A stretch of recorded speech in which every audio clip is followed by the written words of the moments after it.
There's another planet that's within the green belt here, so let's go check it out. And it's the same color, but I doubt it's going to be a sapphire world. I don't know.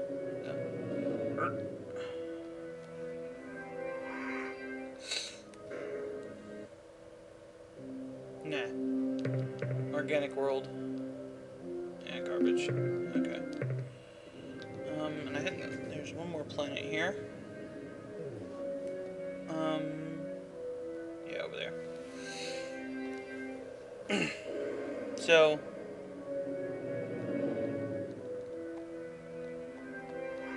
there we go.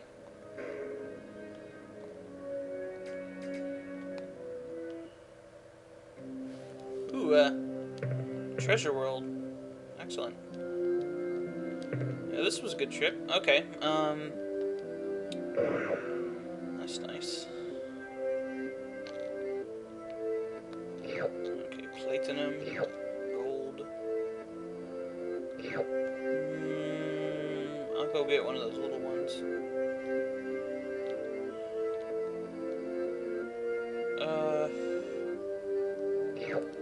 That probably was wasted a little bit, but without seeing actual numbers, it's hard to see. It's hard to tell which how much you got in your hold for your little buggy jobby.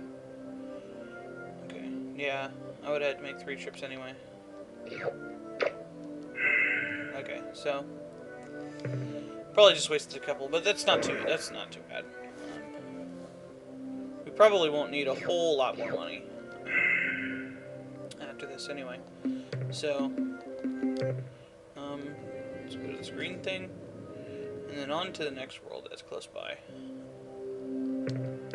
Alkali world. Ooh, bios. Okay.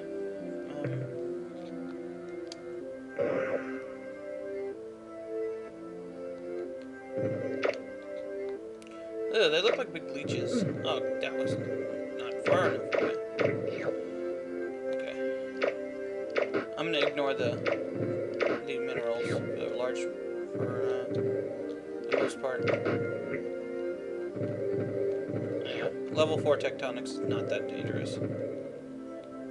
Oops. Okay, whatever. I'm not gonna complain if I run into them.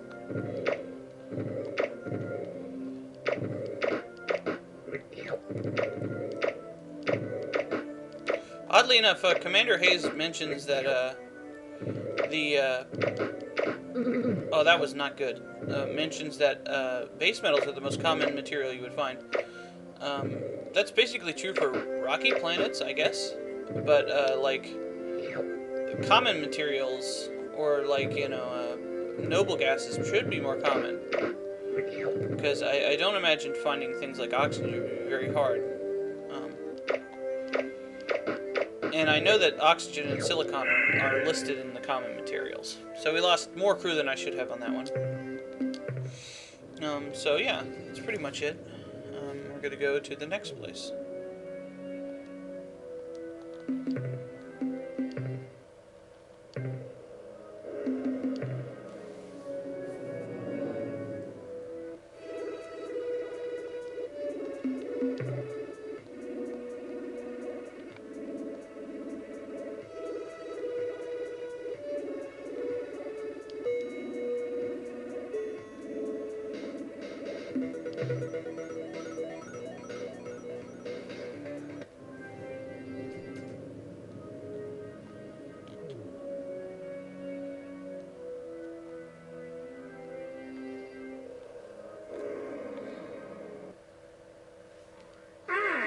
I was just wondering, is Sophia still alive? Have you seen him? Is he well? He was sent to your Earth starbase a while ago to captain an eluder vessel as part of our mutual assistance pact. Rest assured, he will be an excellent addition to your elite force. Those weeks of intense training always result in an officer of the highest caliber. If you see him, please let him know that I still consider his debt valid and expect prompt payment. Thank you. Okay. I don't think he says anything else, but... Same to you. Yeah. We're here at Beta Gruus. and I just want to look at the other planet that's been there. Maybe there's some bios or something. Earth, stop! Earth, don't! Spathy shouldn't chase us, but there'd be a lot around here. Earth. I fail. Maybe that's what the blinking is. Maybe they're stacked on top of each other. Ah, shame. Whatever, man. Okay, now we got it. Greens? Tectonic 7, though. I don't know. I don't know about that. Yeah, I don't want to fight monsters at Tectonic 7, so that's kind of a done deal. There. Maybe this entire thing is wasted fuel, probably.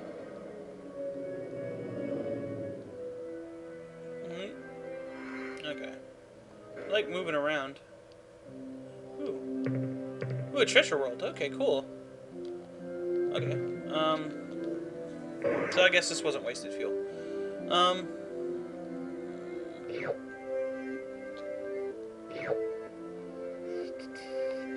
Get this one. Yeah.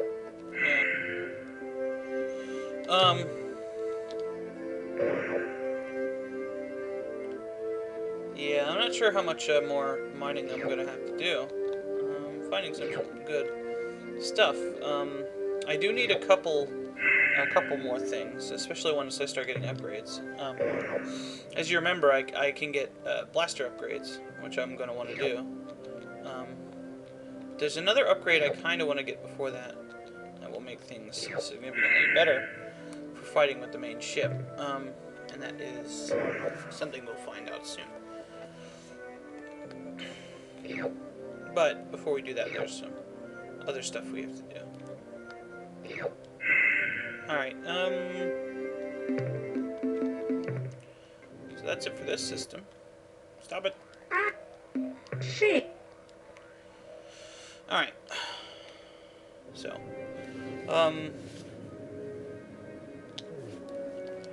star map. Now, it's kind of hard to see these. I know there's one in between, like, this stuff, if it's hard to see. Let's just go. I'm not too worried about it. I'm going to stop here first, though. I do know there's something good here. And we still haven't seen the edge of the of our fuel, so we're still relatively good. And we've got plenty of you know, stuff to get us through if we have. Oh, they caught us. It's just some spathy there. Ah, shame to you. I have no idea if Tough EF is still alive, dude. We're gonna get piled on here, but they disappear, so. Shame. What day is it? The 16th? Okay, we don't have enough time to actually investigate what they were talking about. But on our way back to Earth from where we're going, maybe we will. Yeah, because it's over here, up here, and we only have 3 days in which to do it. They said it appeared on the 17th of the month, and they said they'd hope it reappears. It appears on the 17th of every month. Yeah. Right now we would be out of our chance to get it. We aren't even close to there, so we'll probably just spend almost an entire month getting to it. Okay, so I think this is what I was doing. Let me check my notes real quick. Alright, this is the one I was thinking of. And I believe it's number 2. Yeah, okay. Stop. Alright. And I'll check some of the later ones. As you can see from the red line, it's hot on the planet, so. Oh yeah, here we go. Alright. 881, that's pretty hot. I might have to just try to grab them one at a time. Oh yeah. Nasty. Okay. Sometimes you get lucky and you don't hit any of them. But sometimes you land directly on a big patch of them like that.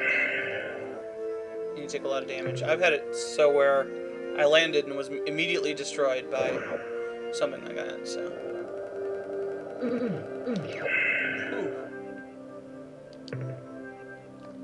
Using crew like crazy.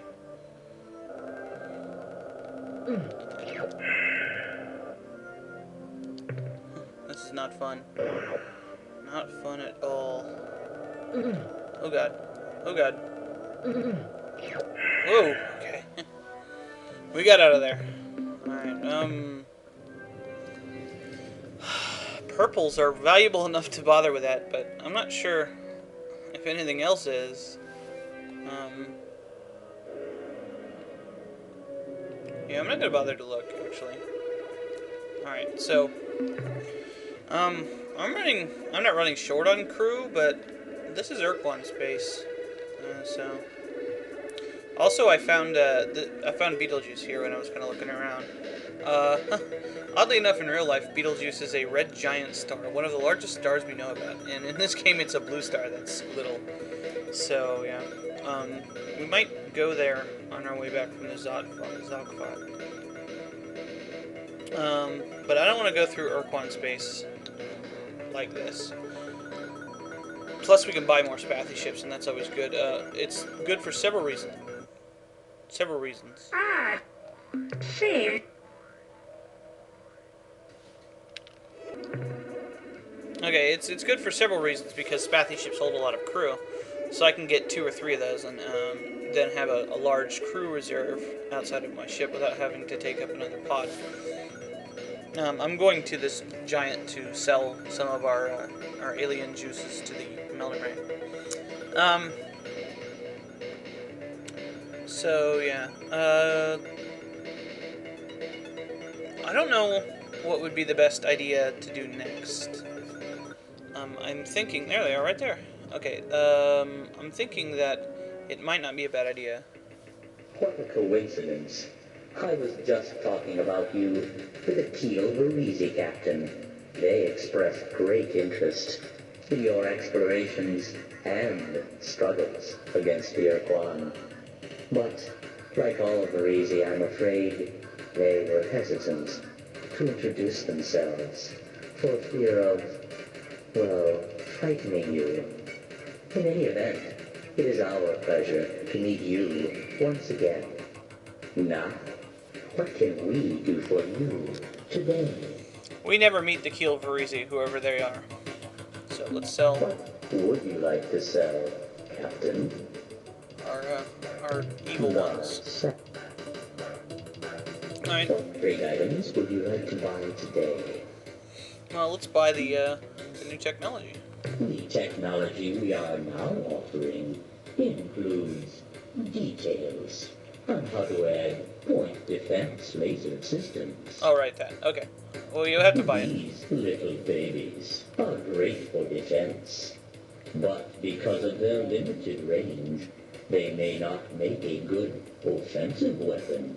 However, the more you build for your vessel, the more damage each laser strike will do. The technology we are now offering includes plans for building improvements to your planet landers, which make them resistant to hostile alien life forms. That's actually really useful, but we can't afford What it. else would you like to buy? It has been a pleasure dealing with you, Captain. We look forward to your next visit. There are situations where aliens dealing damage to you is a large problem, so. Alright, let's just go back to Earth. We're not running short of fuel or anything, I just kind of want to be prepared. Look at those Spathy chasing us. I don't know why they're chasing us. Well, they all chase you in space. In hyperspace. Even if they're your allies. So. And then we can upgrade our ship weapons and stuff.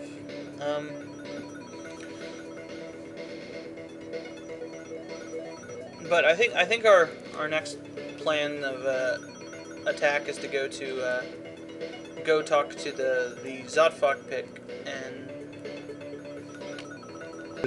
I have some information I think you should hear.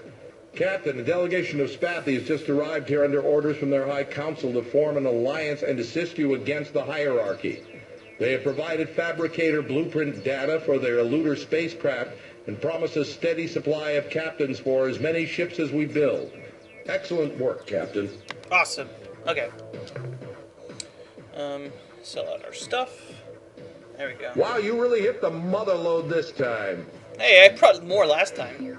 We shall await your return, Captain. Yeah. So he's basically talking about the Spathi. I think the Spathi ships are expensive. But one thing we're doing is we're going to sell off our gun. Get a fusion blaster. I don't know. The point event lasers aren't very good. And I need the dynamos. I don't think we even came close to running out of space last time, so I'll sell this off and buy another dynamo. Yeah. Get some more fuel.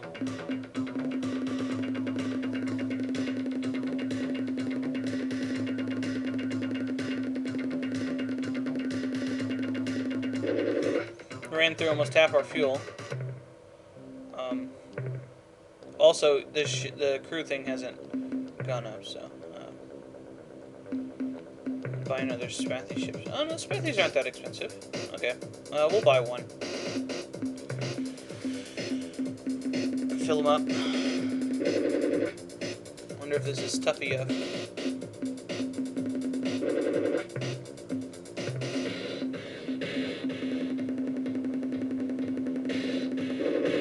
There we go, 35 research units to spare.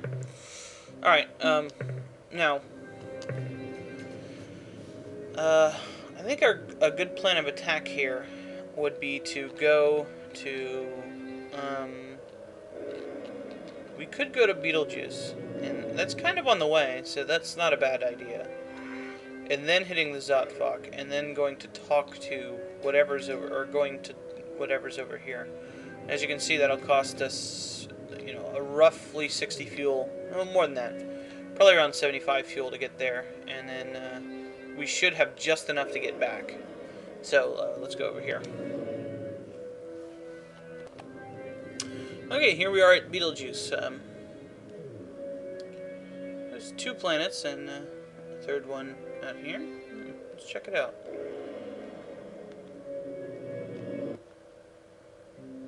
Yeah, this doesn't look promising. Oh, a radioactive world, huh? Actually, yeah. Cool beans. As you can see, it cost us about, I don't know, several fuels to get here. I think we have 210, so, yeah. Okay. And it costs us, yeah, 1.1, so it costs us, you know, we had 176 fuel. About 40 to get here. Less than that, but, you know, whatever.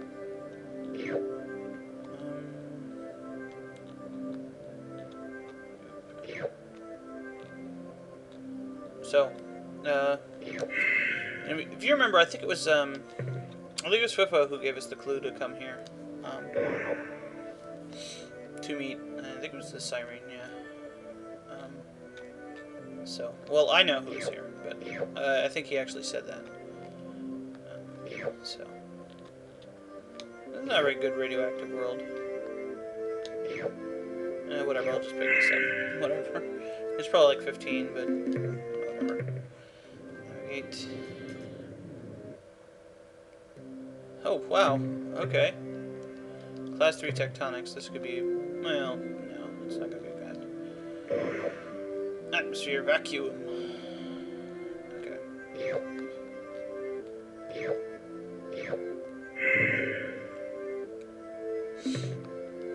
I already scanned. I'll do that. Okay.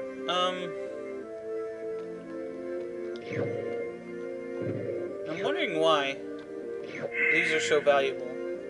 Well, I guess I know why, but just for resources. But The radioactives makes sense because you would need those for fueling your stuff. Fueling your engines and shit like that. But I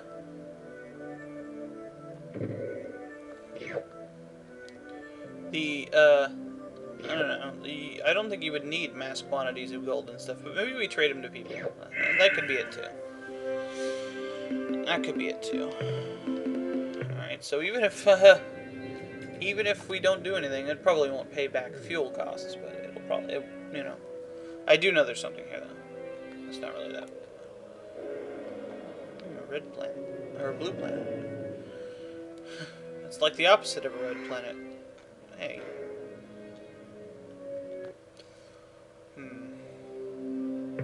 Acid world. Yeah. Nothing worth here. So let's go to planet 1. There we go. Oh hey, look! Let's go to the planet first. Just to look at it. A water world. So, let's go talk to people. Attention, unidentified space vessel. Be warned. This slave world and its inhabitants belong to the ur-quan. I am Starbase Commander Talana of the slave planet Gaia. Your ship is not responding to standard hierarchy identification sequences. You are therefore classed as independent. And what? Is my monitor display correct? Is that a human commanding that vessel? Who are you? We're the ethics police. Justify that costume immediately. Huh? What are you talking about? This is the uniform of a Syrian commander. The climate aboard this starbase is maintained at a constant 22 degrees centigrade. What are we supposed to wear in here? Parka? How about But clothes? you haven't answered my question fully. Why are you here?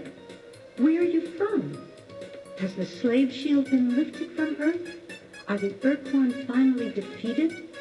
Simply put, Captain, what do you want from us? Yeah. Green alien chicks. Okay, well, actually, they're kind of blue.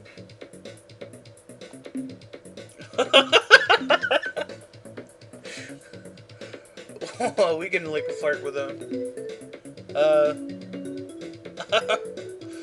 I think we can go back and say that later. You know what, let's say it now. Look, human, get this through your head. Under other circumstances, I might be interested in your antics. You're kind of cute. But we've got a serious situation here, and we don't have time to fool around. Our lives are at stake, and so are yours. If the ur-quan discovered that you have been here, I don't know what they'll do to us, much less you. Now get serious, please. Look, human, get this... Oh, she says the same thing as that one. Okay. Yeah, we need help to destroy the ur-quan. Look, Captain, I like you. Even though you're an obnoxious human, I like you. In another time, we might have become good friends. Perhaps more. But that's a fantasy, and my job is dealing with reality. We're not going to do anything to jeopardize what we've got here. We've come too far, lost too much, to ever risk losing Gaia, our new home. Don't get all judgmental on me, Captain. You don't know what we've been through. Huh. Well, tell us about it then. Our species are almost identical, almost too close a match to be just a coincidence. Our bodies are very similar, Captain. Except for certain parts. Our cultural development is also mostly parallel. Like you Earthlings, we evolved a society from primitive tribes whose main function was to protect themselves from the large reptiles native to our old world. The main difference between our two sets of cultures The split in the paths of our development occurred in what would have been your prehistory, say 5000 BCE. In your world, the agricultural communities were conquered by the more primitive, but also more aggressive migratory herding peoples. This led to a particular kind of sexual and political dominance structure which pervaded almost all of your Earth cultures until the early 21st century. On Syra, our only primitive migratory tribes were confined to our mountainous regions. Their herd beasts, the Waimar, did not do well in the agricultural basins and plains. The two cultures were isolated until much later, when the technological superiority of the farmers curtailed any major conflict. Do you know anything about history and technology? That's probably not the way it would have worked out. Because basically everything... If they didn't have to fight anybody, they wouldn't have developed weapons in the first place, so... It was our paradise, Captain. Our Eden. Earth is the only world we know of whose variety and richness of life even comes close to Syra. Again, like so many other things about our two species, our worlds were very much the same. At least before you began encasing yours in concrete and plastic. Syra's gravity was a bit lighter than Earth's, and its day was 50% longer. Our diurnal cycle is therefore different from yours. We spend 20 hours awake, followed by 10 hours horizontal. What the hell's that supposed to mean? This subject is very difficult for us, Captain, but I will try to recount those sad days. Like your solar system, ours had a large population of comets and asteroids. Large meteor impacts, though rare, were not unheard of on our planet. So it was not a total shock when an asteroid penetrated our atmosphere and hit the surface. What was odd was that unlike most other meteors, this one was not pulverized on impact. It penetrated the crust and indeed went all the way through to the mantle, causing a supervolcano. The earthquakes caused by the impact were severe. The magma pumped out of the caldera wreaked significant damage on the nearby terrain, but within a few weeks it had cooled, forming a solid rock bandage over the wound. Within a few months, we had cleaned up the mess. The caldera was calming down nicely, and things were pretty much back to normal. Then, just over a year after the impact, all hell broke loose on the surface of Syra. Huge calderas were opening all over, not just around the meteor impact, but everywhere. The scope of the disaster is impossible to imagine. Entire cities sliding into oceans of molten lava, kilometer-wide sections of land pulverized by a cataclysmic explosion, and clouds of poison gas and superheated steam created a death shroud around Syra. That pretty much sucks. When the ur-quan conquered us over 20 years ago, I was only a young girl living in Habitat 31. My older sister Gianni was a starship officer in the Space Patrol. She was part of the final defense at Raymond. She didn't make it back. When the ur-quan caught us in open space, we all thought we were going to die. But then, instead of killing us, the ur-quan offered us a choice. We could join the ranks of their combat force, or we could be slave-shielded in our homeworld. Like the people of Earth, we chose peace. We became fallow slaves. When the ur-quan told us to return to our homeworld, we explained that we had none. ur-quan Master 9 explained that they had encountered this situation before, and if we would provide them with a list of our requirements, they would use their extensive astronomical data stores to find a planet for us.